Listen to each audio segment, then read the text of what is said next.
good morning. I will be covering for David this week. David is away on vacation, so let's open up in some prayer, and then we'll get going on today's lesson. So, dear Heavenly Father, we just thank you for this time that we can gather here today, that we could worship you and commune with you, Lord. We just ask that you would make this time a time of communion, learning, and growth. We do this in your name we pray. Amen. So, I didn't really know what I was going to teach until last week when I sat through David's, thing, and he talked about science, and I'm like, okay, well, maybe I can put something together. But I did read a really good book over Christmas vacation, and I really enjoyed it. It was called Is Atheism Dead? And it was basically off of the Time News article. Barry may remember reading this article when it printed in 1966. It printed out, it said, "Is God dead?" And, it was a kind of a landmark article, and they went into all of the evidence for God being dead. And so this past, I think it was past like November, a book came out which was the opposite, Is Atheism Dead? By Eric Metaxas, and he kind of laid out all kinds of evidence that has kind of come into learning and knowledge after that article in 1966. So it kind of goes from 1966 onward and looking at all of the problems that someone who does not believe in any God has to confront. And so that's kind of the basics.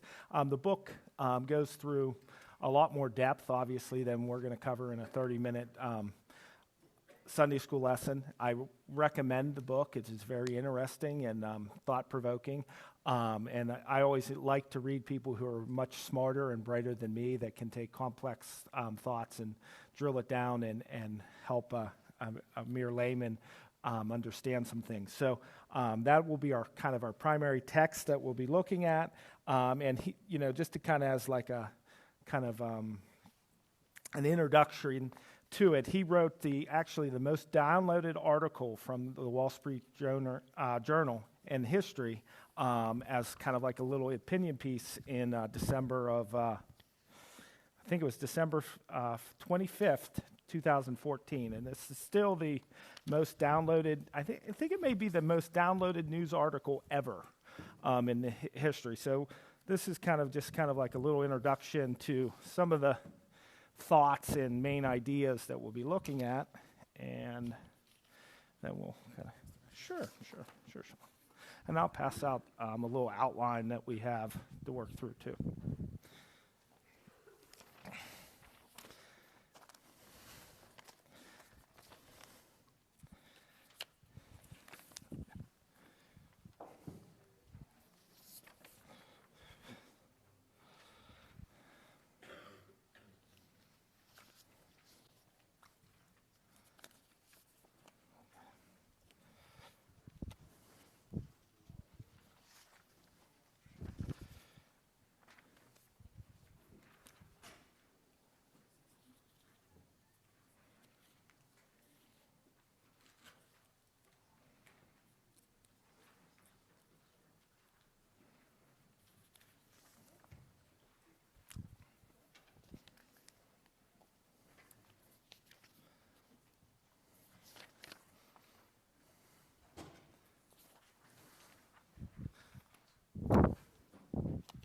So just take a couple minutes while you get the article and peruse through that as I get the rest of the stuff out here. Maybe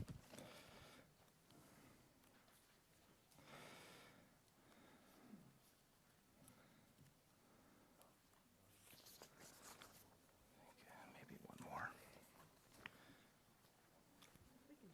Okay, you need? I have plenty.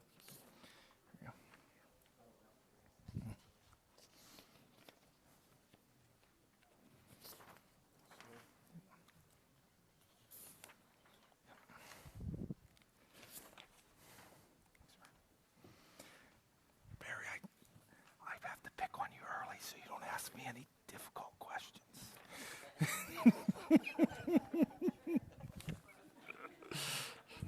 Just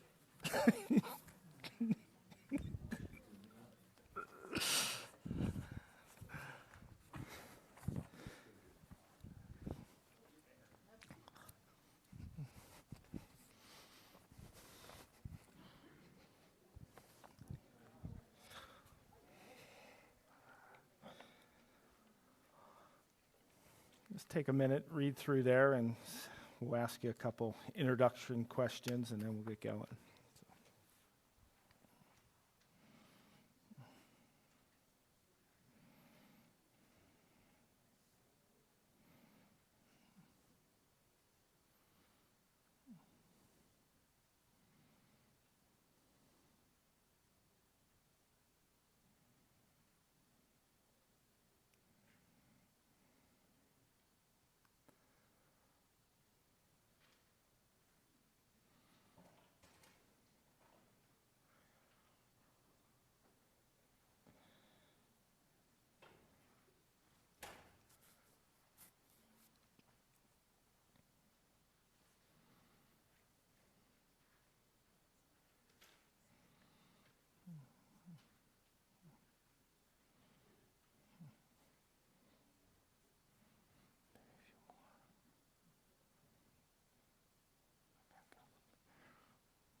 All right.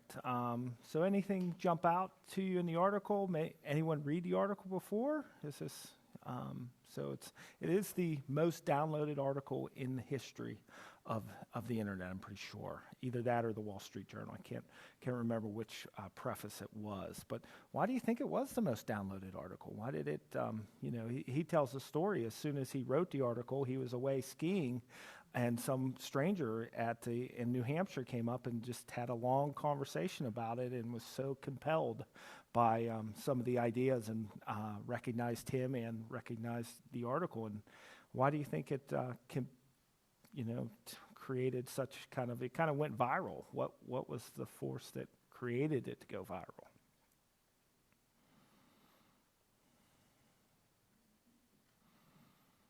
Barry.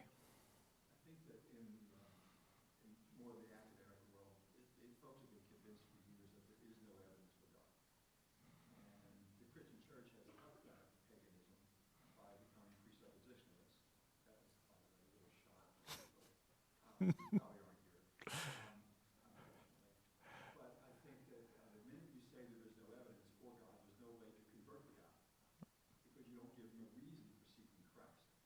And I think that in the more academic side of life, people they hope there's no evidence of God, and they marshal their forces to convince you. And if you read, we taught a course here several years ago on atheism, and I tried to get people to read the book by the atheists. So we had like 11 books I asked them to read, which you can't expect people to read 11 books. But the main one in our generation, if I can vote myself into, is Dawkins, which is really a stupid book. When you really sit down and analyze it, it's a thick book, so people get intimidated by the size. But you wind up with the classic evidences for God. This is sort of a negative evidence for God. You know, we can't. This is impossible. Therefore, it points to the fact that there should be a creator. And that's a kind of evidence, though. But if you're convinced that there is no evidence, and if you're a younger person going to school and you're hoping there is no God, because if there is a God, and you're going to be judged, and you want to do things in school now that you're free of your parents, and you don't want to be judged. So there's a lot of emotion, I think, behind the "we hate God" routine. I think through preaching over the years, not here, but in other places, where basically they have reduced the whole Christian religion to being nice. And it's hard for us to understand that, but if you listen to what's going on in the Christian religious world, we have abandoned doctrine for being nice. And if you do that, that means you don't think there's a reason to believe. Mm-hmm. And if the church doesn't think, many years ago, we were supposed to go to seminary. I don't mean to take No, absolutely. It's great teachers. It's called delegate. I should have tried to 30. The seminary hired a new Old Testament club, and they invited the academic people from the area, and you go, and you wear your most recent academic robe, and your what do they call those things, the apron, or what do they call those things? Your husband has a couple. I mean, anyway, and and I said to my elder, who insisted I go, and I got out of it by saying my malaria from Vietnam came back. I've never been to Vietnam, but I was not going to go to this stupid thing. He got stuck because of his university and voting him to do it. So anyway, he went, and I said to him, all right, now you've seen the seminary, you've heard this big time guy, you've heard big time people. What did you think? He says, uniformly within the locker room, they changed out their robes and their souls and whatnot. Everybody said they heard nothing at the seminary that they could not have heard at a university. Mm-hmm. There's no distinction between liberal religious people and pagans. And unfortunately, the religious people, the liberal ones, have control of much of the religious chatter. Because on the other side of us, there are people that even I find disconcerting. People who are seeing God everywhere in the world, and who have reduced God from, you can't have any doctrines because that takes away from the emotion of it. And if you don't have doctrines, if it is just emotion, then you don't have a religion. So there's not many of us in what I would call the broad middle who actually believe in something concept-wise and are willing to defend it. But I do think that some of the apologetic systems that we're using now are destructive of the faith, even if you're a conservative, because they basically insist that there's no need for evidence. If there's no need for evidence, we have an irrational God. If you have an irrational God, you do not have the God of the Bible. Right. In my humble opinion. Well, thank you, Barry. And so, that's some of the things that I hope to do today is just give a little scratching of the surface of some of the evidence that not necessarily, the book's kind of broken up in a couple parts. He goes into, does a kind of a topic on science, and then he looks at archaeology, and then he looks at the atheist and looks at their views and that sort of thing. So it's kind of like broken up into three parts. So today we're just going to look at the science portion, since David looked at that yesterday. So it's kind of often, presented that it's a binary choice. You can either believe in God or you can believe in science, but you can't believe in both. And so that's really, it's a false question, and it's giving you a false choice.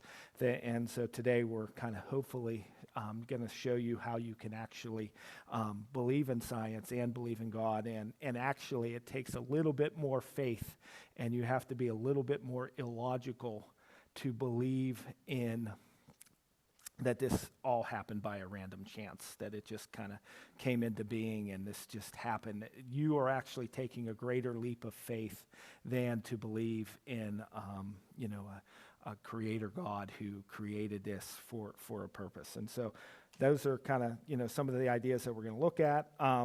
So the first big thing that happened to kind of, be a thorn in the side of, the people saying that God is dead is actually comes from the Big Bang, not the Big Bang Theory, which was a show on television, but actually the Big Bang, which is from Albert Einstein's theory on E equals mc squared.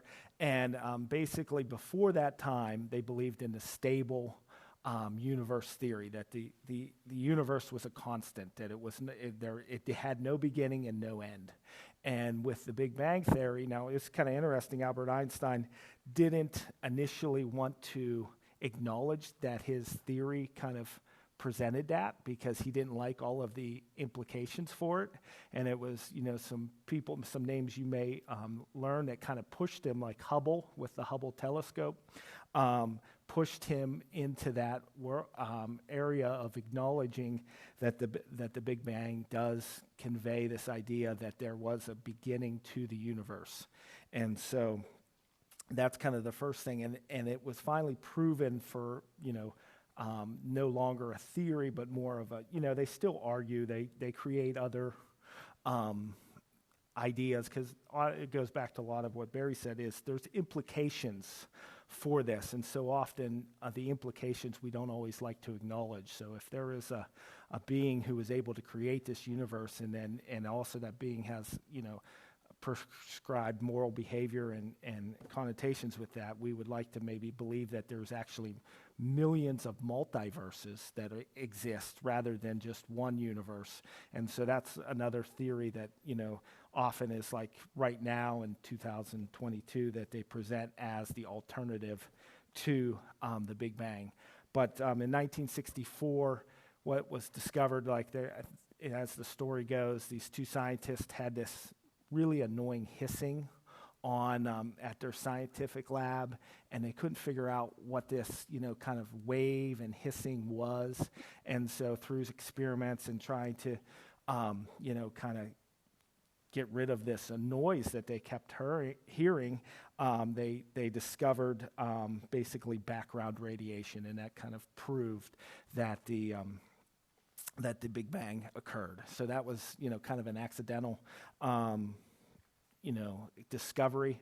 But then when they found that this background radiation existed in the universe, and it's kind of like a remnant of the Big Bang, then they had to acknowledge that as the fact. So then that kind of gets you, once the Big Bang has been established, and that was established in like 1964, and then they started getting into the some of the fine tuning of the universe at the Big Bang existence. So one is that there's gravity. That's pretty easy. We all understand what gravity is. The other is something called electromagnetic force. And this is the force that holds atoms and molecules together in the universe.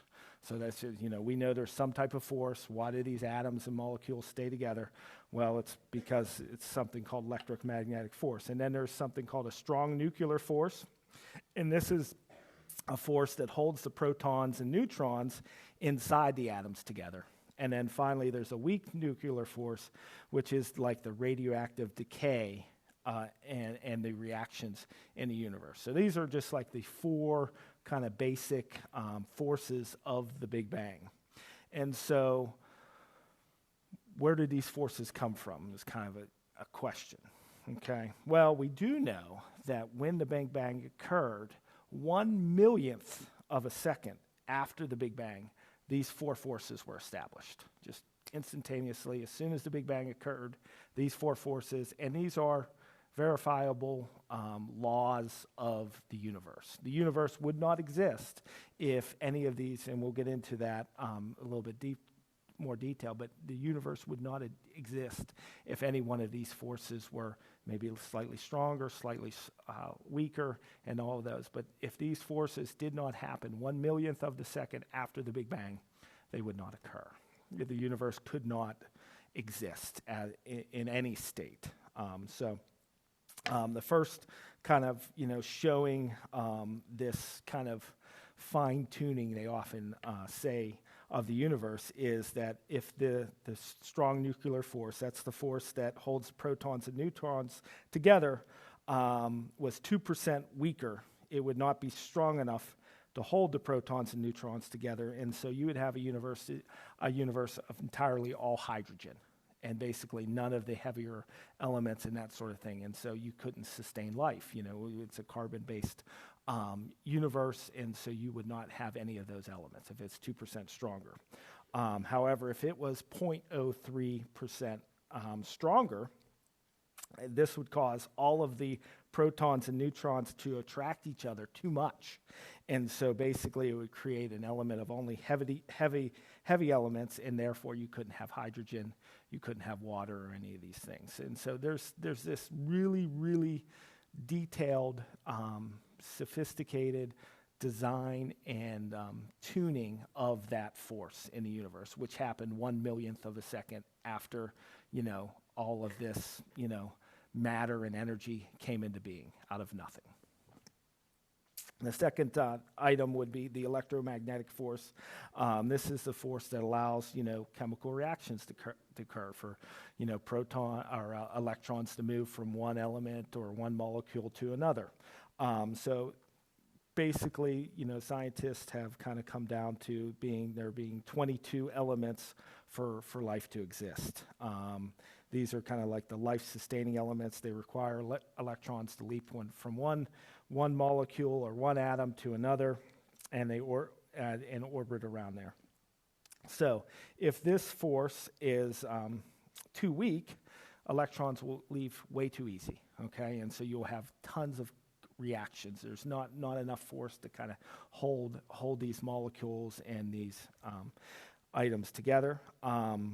If the force is too strong, the electrons will never leave, so you will have no molecules and elements. Either way, these are not life-sustaining, and you could not have life unless if this force wasn't kind of created at the fine detail. And it's so the electromagnetic force, to study, the preciseness of this number was that it's 10 to the 16th power.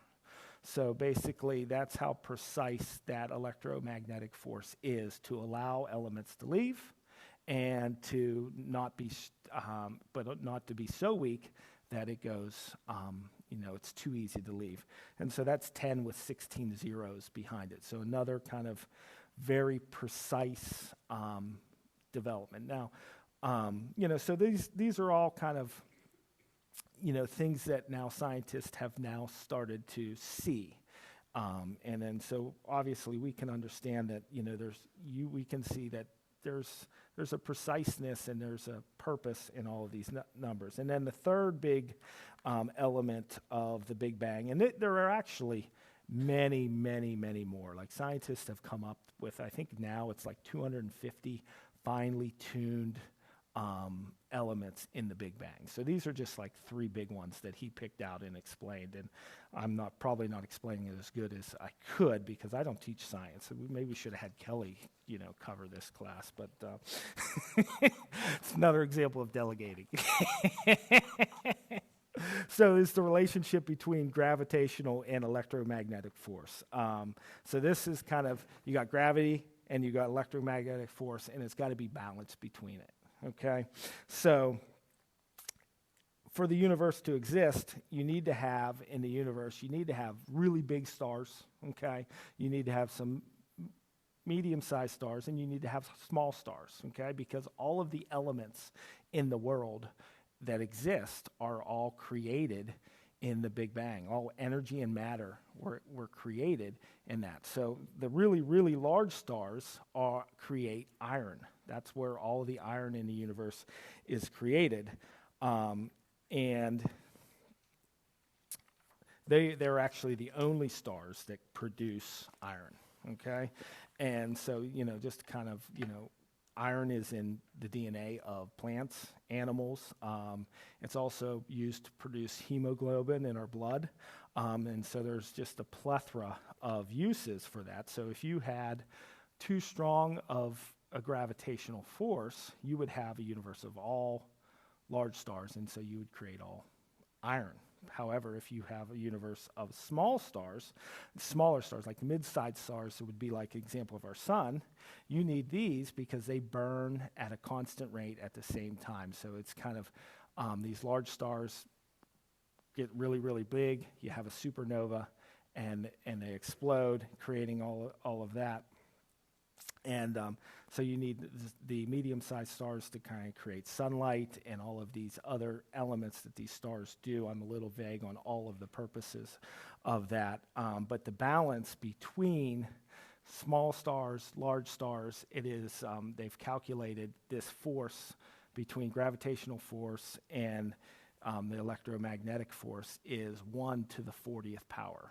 So you need to have that's the fine-tuning of this gravitational force, okay? So another very, very perhaps a precise number. Now, remember the alternative to, this idea is this just happened by chance. It was a random event that this occurred, okay? And so how do you get, numbers like 1 to the 40th power, 1 to the 16th power by chance? Does it, and for all of these numbers to kind of come together by chance, it's not you. Maybe you get lucky on one, but now you have 3, 4, up to 250 fine-tuned elements.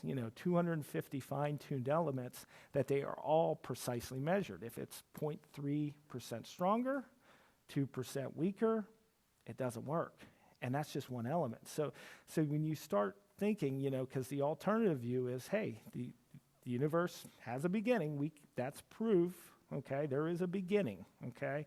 And it is constantly expanding. And 1/1,000,000th of a second after that, you get all of these fine-tuned numbers and equations and laws that govern the universe. How did that happen by chance? Can you explain that? And really, no one logically can explain it. That's why they've come up with the multiverse. Maybe if there are millions and millions and billions of other universes, then you might be able to get up to the odds to make these numbers work. But the math is insurmountable for the fine-tuning of the universe is the big idea. You can't really say that this happened by chance because 10 to the 40th power, 10 to the 16th. And there, it originally was 4, 20. The number, every year after year, as these astrophysicists and people study this, the numbers keep getting bigger and bigger and bigger, more fine-tuned elements, so that it becomes very, very difficult to say that the universe happened randomly. It's basically the big idea. It's an untenable position for someone to hold to that this came into being by chance. It's very difficult. And then you get to, so that's space, the universe at large, okay? Then you come back here to Earth and you talk about how can you explain life on planet Earth? How do we get living cells, living life on Earth? And so that's the other bit. I mean, he had many things. He went into discussing water and sunlight and how water operates in a completely different way. And some of it was over my head, so I tried to not go into those areas. But life on Earth. How do we get life on Earth. So, the story goes is we are, Earth is here. We don't, it's just there, and you have this,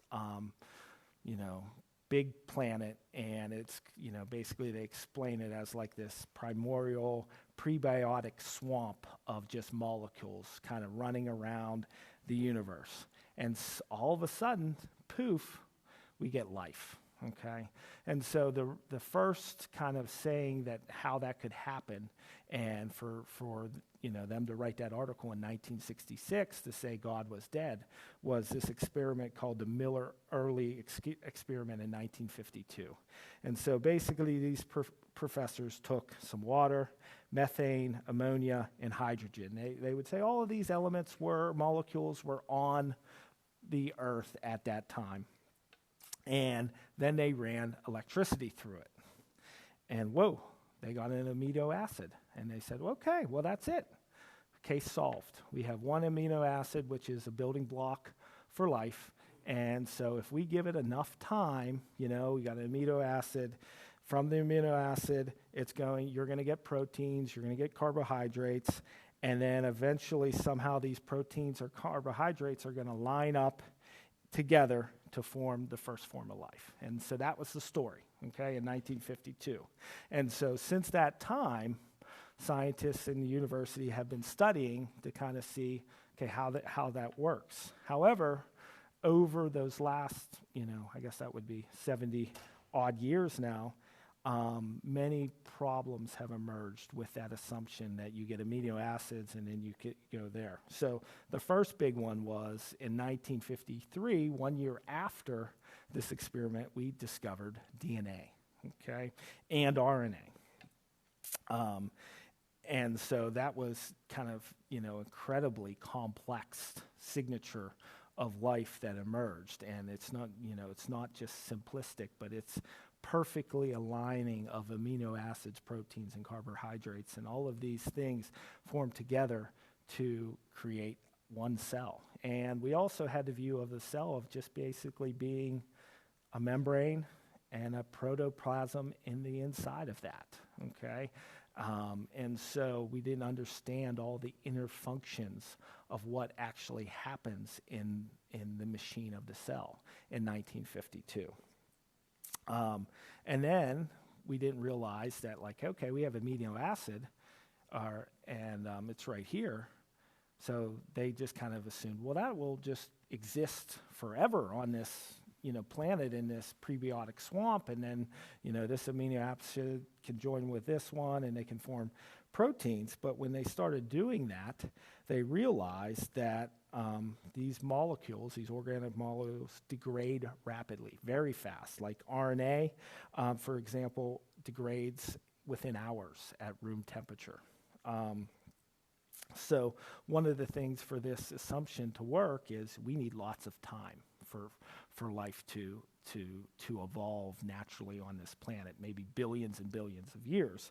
And so, but now they don't have that time because of the degrading of these organic molecules. So once again, this idea of taking, we created one amino acid, then we're going to get proteins and carbohydrates, and then we're going to get life. It's another difficulty for explaining how life of the cell existed. And I remember watching, I think it was Ben Stein did a show on this, and they were interviewing, I think it might have been Richard Dawkins or one of the atheists, and they said, well, how did the first life exist? And he said, crystals. That was his answer. Like alien crystals brought it on, and that's how that was his explanation and that was more logical than acknowledging that maybe someone had to start the first life. And so that he said crystals. Now, he never got into the concept of, well, maybe where did that life come from and how did they get the crystals here? They didn't go into that depth. But that was the explanation, I think, of Richard Dawkins on the first life. And that is another real difficulty. We spend lots of time explaining maybe and debating, and we're probably debating in the wrong field, on the wrong turf of explaining how one cell got into, human beings and the evolution and all of that stuff. But we never studied the question of how did that first cell exist. And that's probably a lot better and a lot more difficult to explain and acknowledge. So there's not a logical answer for the first life. How did non-life become life? They do not know, and they've been studying it for 70 years since that first experiment, and they're no closer to explaining it than they are from now, and we can understand that it's been explained in the book of Genesis, but sometimes we don't like that answer, or sometimes society doesn't like that answer, and so we develop other reasons and other explanations. And then we get into the cell. So, we talked about it. It was a membrane and some protoplasm. You might see this in a basic microscope. But over time, we started to understand that all the cellular functions, and these are incredibly complex. How even the cell membrane, how does it let some things in and not other things? Why do certain things get in and other things not be allowed in? And I know a lot of Stephen Meyer and and the signature of the cell just kind of went in and explained and dissected all of these processes and purposes of the cell and how it works. And basically, at this point, we've come to realize that it is incredibly complex nanomachine that we haven't even yet scratched the surface to how it might have been designed or programmed. We can see the programming, we can see the design, but we have no idea how it was done. We still cannot explain the fine programming of it. And basically, it's an incredibly fine-tuned nano machine that has all of these amazing complex functions. Why does one cell do this process, and why does another cell do that process, and how did that come into being? We can't explain. We still don't understand all of those purposes. So in 1978, a famous quote was W.H. Thorpe, Cambridge zoologist, wrote that the most elementary type of cell constitutes a mechanism of unimaginably more complex than any machine yet thought up, let alone constructed by man. So some of these complex parts of the cell is nucleotides, which are the building blocks of DNA and RNA. These are responsible for the signaling, metabolism, and enzyme reactions in the cell. So each one of these consists of 3 parts: a phosphate group, 5-carbon sugar, and a nitrous base. Okay, so if you get down to the simplest cell you can have, they have 5,375 nucleotides in it. Okay, some more complex cells that create more, they might have up to 1 million or 2 million nucleotides. How did all these nucleotides come in to random selection and random purpose in a complete perfect order to create its functions? So and then you got 5,375 that are perfectly matched up to do its cellular function. Okay, so then you have to go back to the math. What's the math of this happening by chance? How do we get to 5,375 nucleotides? But sometimes they'll try to be a little gracious and say, let's not just go to the cell first. So maybe we'll look at what's the simplest, DNA, RNA structure you can find, something that is very easily to mutate. We just had a lot of experience with these viruses, okay? That's just an RNA, okay? So we're not going to include DNA, we're just going to do RNA. And so the scientists looked at, how can we get, just a simple virus, okay, and get that to look at the odds of that being created.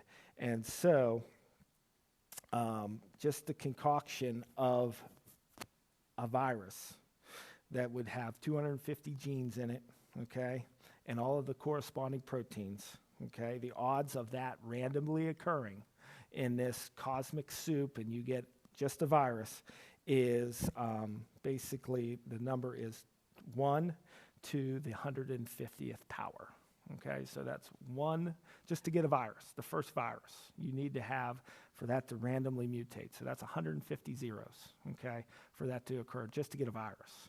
Then if you would go, to create a single functioning protein that operates in the cell, a little bit more complex than just an RNA virus.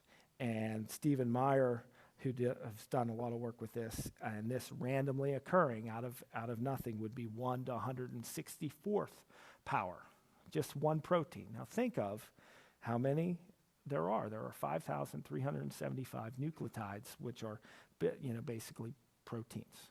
So what's the chance of you getting that number? I mean, they don't calculate it because it's too many zeros for that to occur.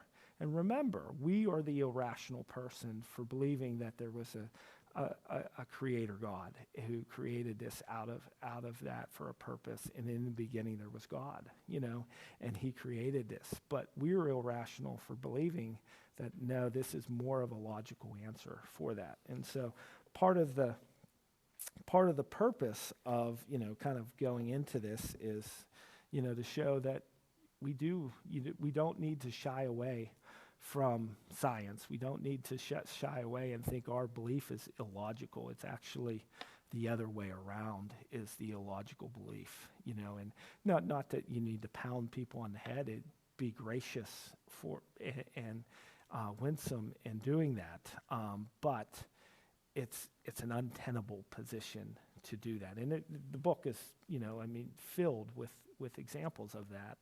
And, so how do people combat that? Oftentimes they change the topic or change the subject and try to kind of talk about something else or some other kind of, random occurrence that we might not yet be able to explain.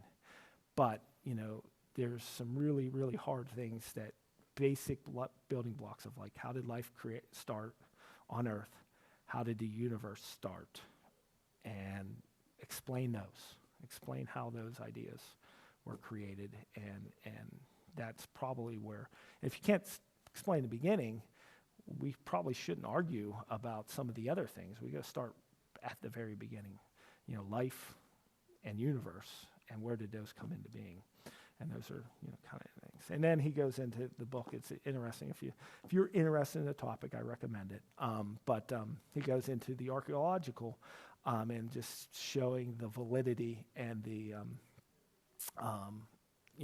how valid, and they're not able to kind of contradict many of the biblical things that relate to archaeology and all of the, I went into a long time of saying David was just a mythical person, and then they found evidence of him in the reference to House of David. And then they said, well, he was just a minor chieftain. Then they found evidence of a great Israel empire and that sort of thing. And so year after year, more and more evidence in that realm has been shown to be true too. So any questions as we are getting short on time? So if any summaries, just, it's, not to feel that your view is, unsupported by factual evidence, and you are actually you are being more logical to believe in a creator being. It's called Atheism is Dead by Eric Metaxas. So he's also the guy that wrote the Bonhoeffer autobiographies. He wrote one on Wilberforce, and so I think he has a podcast or a radio show, and so he's a very bright individual who does it's very interesting. So, all right, thank you.